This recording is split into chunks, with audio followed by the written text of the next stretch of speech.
નમસ્કાર. સરદાર સંદેશ ન્યૂઝમાં ગુજરાતના તમામ દર્શકોનું સ્વાગત છે.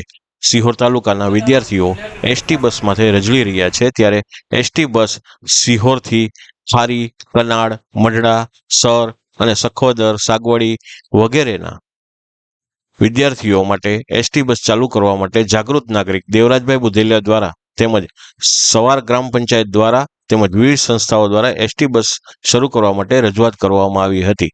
ત્યારે પાલિતાણા ડીએમ શ્રી સાથે જાગૃત નાગરિક દેવરાજભાઈ બુધેલિયા દ્વારા ટેલિફોનિક વાતચીત કરતા તેઓ દ્વારા જણાવવામાં આવ્યું હતું કે હું ટ્રેનિંગમાં હોવાને કારણે મારા એટીઆઈ પાલિતાણા સાથે ટેલિફોનિક વાતચીત કરી લ્યો. ત્યારે પાલિતાણામાં ફરજ બજાવતા મહેન્દ્રસિંહ ગોયલ દ્વારા જણાવવામાં આવ્યું હતું કે ભાવનગર કંટ્રોલમાંથી અમને મંજૂરી આપવામાં આવશે એટલે ગાડી શરૂ કરી દેવામાં આવશે. ભાવનગર એસટી કંટ્રોલર શાખા ડીએમ કવિતાબેન ભટ્ટ દ્વારા જણાવવામાં આવ્યું હતું કે મારી પાસે હજુ સુધી કોઈ લેખિતમાં રજૂઆત આવી નથી અને સિહોર એસટી ડેપો કંટ્રોલરમાંથી મને કિન્દ્રીબેન ભટ્ટ દ્વારા વોટ્સએપથી તમામ લેખિત કાગળો મોકલ્યા છે અને ઓફિસ સુધી કાગળો પહોંચશે એટલે યોગ્ય કાર્યવાહી હાથ ધરવામાં આવશે અને શક્ય હશે ત્યાં સુધી પોઝિટિવ કરવામાં આવશે અને વિદ્યાર્થીઓ ભણે અને વિદ્યાર્થીઓ એસટીની સવારી કરે એમાં અમને વધુ રસ હોય છે અને વહેલામાં વહેલી તકે આપની જે રજૂઆત છે તે રજૂઆતને ધ્યાને લઈ ગાડી શરૂ કરી દેવામાં આવશે.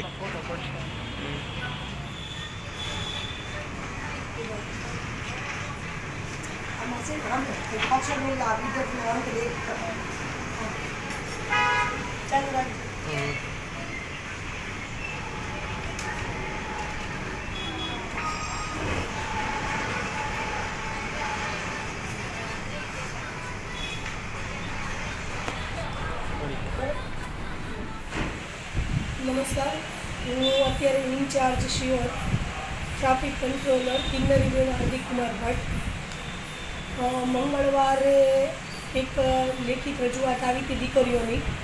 જે દીકરીઓ જે મહેતામાં અભ્યાસ કરે છે, કોલેજમાં અભ્યાસ કરે છે ગોપીનાથમાં અને ભાવનગર પણ, એ લોકો ક્રમશઃ સર, ખારી અને કનાડની છે.